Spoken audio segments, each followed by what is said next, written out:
कौन कहता है कि आसमान में सुराख नहीं हो सकता, एक पत्थर तो तबीयत से उछालो यारो।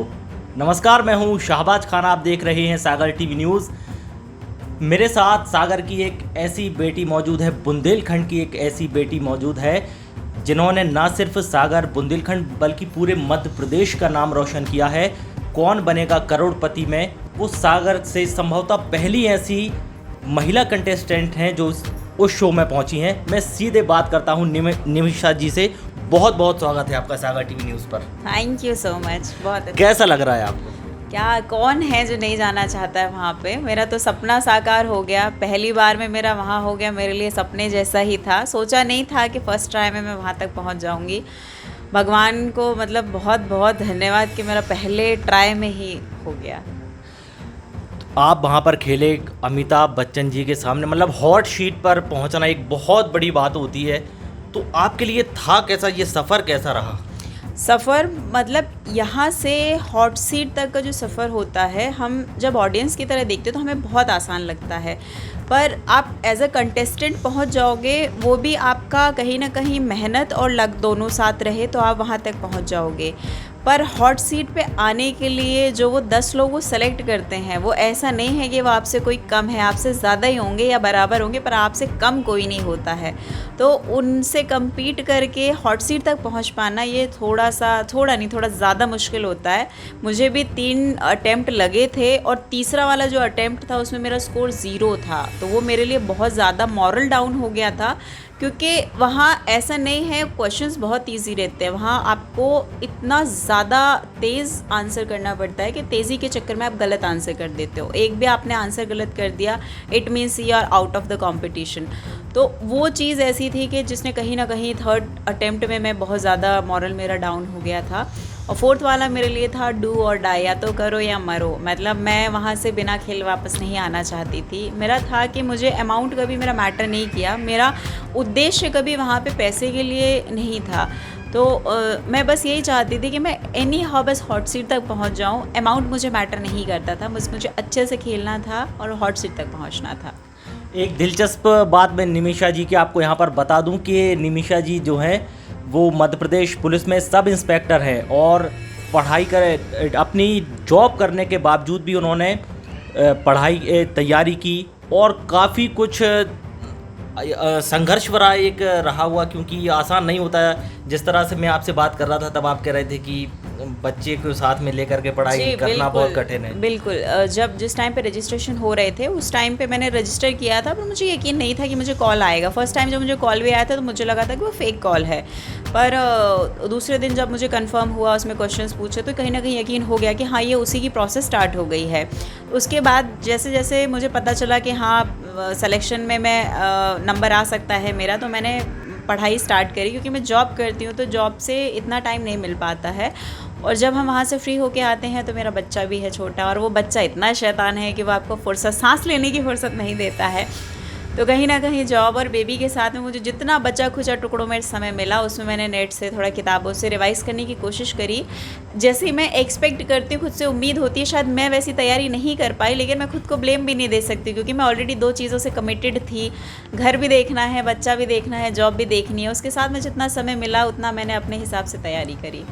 तो शो के बारे में हम थोड़ा आपसे जानना चाहेंगे। अमिताभ बच्चन जी से आपने जाहिर सी बात है बात की होगी, क्या कुछ वहाँ पर बात हुई, और जब आप हॉट सीट पर बैठे थे तो कैसा कुछ वहाँ पर माहौल था, कहाँ तक आप खेले? मैं 3rd अटेम्प्ट के बाद में मैं बहुत ज़्यादा घबरा गई थी। तो जब 4th वाले में मेरा सिलेक्शन हुआ और मेरा नाम मैंने सुना, मेरे लिए बहुत इमोशनल मोमेंट था वो। मैं मतलब खुशी के मारे मैं रोने लग गई थी, क्योंकि अपना नाम सुनना, वो भी ऐसे लोगों से पहले जिनसे आप सोच रहे हो कि क्या पता मैं इनसे कम्पीट कर भी पाऊँगी, इनसे फास्ट आंसर दे भी पाऊँगी कि नहीं। सबसे इमोशनल मोमेंट था। मैं एक्चुअल में वहाँ रोने लग गई थी, खुशी के मारे रोने लग गई थी, क्योंकि मेरा नाम आ गया था हॉट सीट के लिए। और फर्स्ट डे मैं 1 साल तक खेली थी। मेरी 3 लाइफलाइन चली गई थी, क्योंकि ऑलरेडी मैं डर गई थी, क्योंकि बहुत मुश्किल से हॉट सीट पे नंबर आया था। तो 0.1% भी अगर आप डाउट में रहते हो तो आप रिस्क नहीं लेना चाहते, और वहाँ जाकर के ऑलरेडी उसको हॉट सीट बोला के जाता है, क्योंकि वो इतना आपको घबरा जाते हैं वहाँ पे।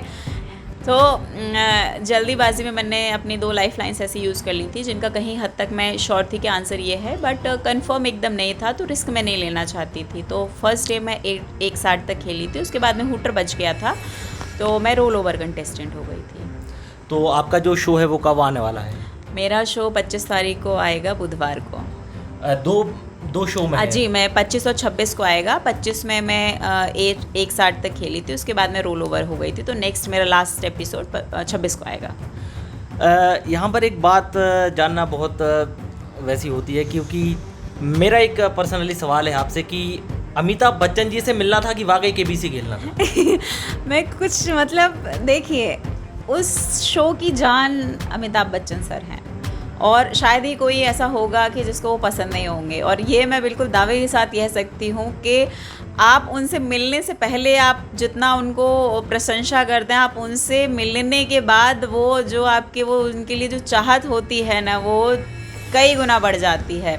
तो जितना मैं उनको एडमायर करती थी उनसे मिलने से पहले, अब तो मैं उनकी ह्यूज फ़ैन बन चुकी हूँ, क्योंकि वो इतने अच्छे हैं ना, नेचर वाइज भी, पर्सनालिटी भी, मजाकिया भी। मतलब लोग शहंशाह क्यों कहते हैं, वो वहाँ उनसे मिल के समझ में आता है कि वो शहंशाह क्यों हैं। और मैं बहुत बड़ी फ़ैन बन गई उनसे मिलने के बाद में। और जब वो सेट पर आते हैं ना, तो ऐसे लगता है कि अपने आप से है ना सितारे चमकने लग गए हों। मतलब सच में वो फील आता है जब वो सेट पे आते हैं। तो उनसे मिलने के बाद मैं बहुत बड़ी फ़ैन हो गई हूँ। एक सबसे बड़ा रीज़न जो एक्चुअल में मुझे नहीं पता, लेकिन बहुत सारे लोग सिर्फ उनसे मिलने के लिए ही जाते हैं, और कहीं ना कहीं मेरा भी यही था कि मैं पार्ट लूँ, कम से कम उनसे मिल के तो आऊँ वहाँ पर।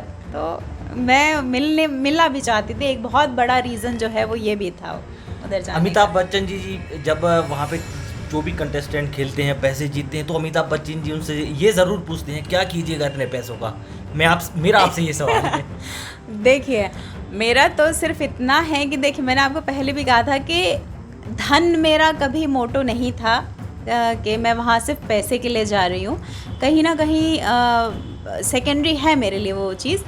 तो वहाँ से जो मैंने धनराशि जीती है, वो उसको मैं एज अ टोकन, जैसे लोग पुश्तैनी हार और पुश्तैनी जायदाद ट्रांसफ़र करते हैं, मैं उस धनराशि को सहेज कर रखना चाहती हूँ। मैं उसको पुश्तैनी बनाना चाहती हूँ कि मैं अपने बेटे और अपने बच्चों के बच्चों को वो चीज़ ट्रांसफ़र कर सकूँ। तो कहीं ना कहीं वो मेरे पोते पोती ये बोलें कि हमारी दादी जो है वो केबीसी में गई थी, तो ये उस चीज़ का एज अ टोकन रखना चाहती हूँ, मेमोरी की तरह सजा के रखना चाहती हूँ, खर्च नहीं करना चाहती। घर वालों का और आपके जो दोस्त परिचित होंगे उनका आप रिएक्शन क्या है, और पहले क्या कुछ था? देखिए, घर वाले तो मेरी माँ के लिए, मैं जब पैदा हुई थी तब भी वही थी, जब मैं पुलिस में सब इंस्पेक्टर बन गई तब भी वही थी, आज मैं केबीसी से होके आ गई, मैं उनके लिए तब भी वही हूँ। तो उनके लिए तो मैं बेटी ही रहूँगी, चाहे मैं कुछ भी हो जाऊँ। तो मेरा परिवार बहुत सपोर्टिव रहा है। आज मेरे सास ससुर नहीं हैं, लेकिन शायद उनको सबसे ज़्यादा खुशी होती, तो वो चीज़ मैं मिस करती हूँ। और मेरी फैमिली जो है वो हमेशा से सपोर्टिव रही है, तो उनने मेरी नाकामयाबी में मेरा उतना साथ दिया है, तो मेरी कामयाबी में भी उतना ही दिया है। तो चाहे मैं एज अ पर्सन कैसे भी बन जाऊँ, उनका प्यार और सपोर्ट इस चीज़ का मोहताज नहीं है। लेकिन हाँ, मेरे कलीग्स हैं, फ्रेंड्स हैं, कहीं ना कहीं वो इस चीज़ को एडमायर करते हैं। और मुझे अभी वहाँ जैसे ही लोगों को पता चला मैं केबीसी में गई हूँ, इतना सारा प्यार मिला है ना, उसके लिए मैं हर एक इंसान को धन्यवाद देना चाहती हूँ। बहुत सपोर्टिव रहे हैं सभी, और बहुत प्यार मिला है मुझे। चूँकि निमिषा जी आप बुंदेलखंड के एक ऐसे जगह से आती हैं, ऐसे गांव से आप बिलोंग करती हैं कि जहां पर जैसे माना जाता है बुंदेलखंड पिछड़ा इलाका है, और बेटियों को बहुत ज़्यादा आज़ादी ऐसा कहा जाता नहीं दी जाती, और कई सारी चीज़ें यहाँ पर आती हैं। तो अब चूँकि आप इतने बड़े शो में होकर के आई हैं और काफ़ी कुछ आपने देखा भी है, महसूस भी किया है, तो क्या संदेश है आपका?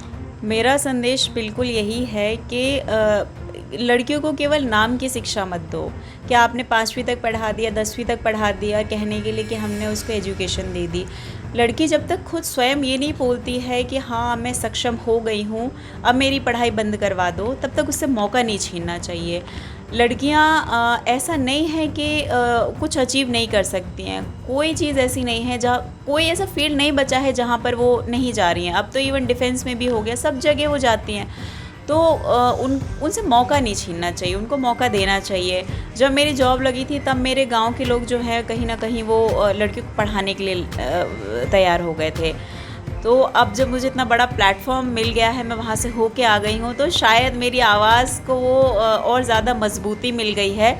खुश हूँ मैं इस चीज़ के लिए, और कहीं ना कहीं वो जो अवेयरनेस जो मेरा उद्देश्य था उसको मैं ज़रूर और आगे बढ़ाना चाहूँगी। अपने गांव और अपने आसपास के जो क्षेत्र होगा उधर के लड़कियों के लिए, एजुकेशन के लिए, मैं कहीं ना कहीं अवेयरनेस के लिए मैं ज़रूर काम करूँगी। एक सवाल और आपसे है, बस एक संदेश सागर टीवी न्यूज़ के माध्यम से आप उन लोगों को देना चाहें जो बहुत जल्दी हार मान लेते हैं या फिर असफलता से वो डर जाते हैं या घबरा जाते हैं, उनके लिए एक संदेश। उनके लिए यही संदेश देना चाहूँगी मैं कि ऐसा नहीं है कि सफलता जो है वो नहीं मिलती है, किसी को जल्दी मिल जाती है, किसी को बाद में मिल जाती है। तो जब तक सफलता नहीं मिले तब तक अपनी साइड से आप प्रयास करते रहिए। हो सकता है कि आपकी किस्मत में यही लिखा हो कि जब आप प्रयास करोगे तभी आपको सफलता मिलेगी। तो कई बार मेरे साथ भी हुआ है कि मुझे एक बार में नहीं सफलता मिली, लेकिन अपने साइड से आप ट्राई करते रहिए, कभी ना कभी तो सफलता मिलेगी। तो हिम्मत नहीं हारनी चाहिए, जल्दी गिव अप नहीं करना चाहिए, कि आप जब तक प्रयास करते रहिए जब तक आपको चांस जो है वो नहीं मिल जाता है। बहुत बहुत शुक्रिया निमिषा जी सागर टीवी न्यूज़ से बात करने के लिए। धन्यवाद। निमिषा जी से हम बात कर रहे थे जो कि भारत के सबसे बड़े शो कौन बनेगा करोड़पति में होकर के आई हैं। हॉट शीट पर वो पहुंची और सागर से, जैसा मैंने आपसे पहले कहा था कि वो पहली ऐसी महिला हैं जो कि हॉट शीट पर पहुंची हैं और काफ़ी अच्छे से उन्होंने खेला भी है। उनका जो शो है वो टेलीकास्ट होने वाला है। कई सारी बातें यहाँ पर निमिषा जी ने हमसे साझा की हैं और जिस तरह से वो कह रही हैं कि असफलता से डरना नहीं है बल्कि उसका हमें मुकाबला करना है। तमाम खबरों के लिए आप बने रहिए सागर टीवी न्यूज़ के साथ। शुक्रिया।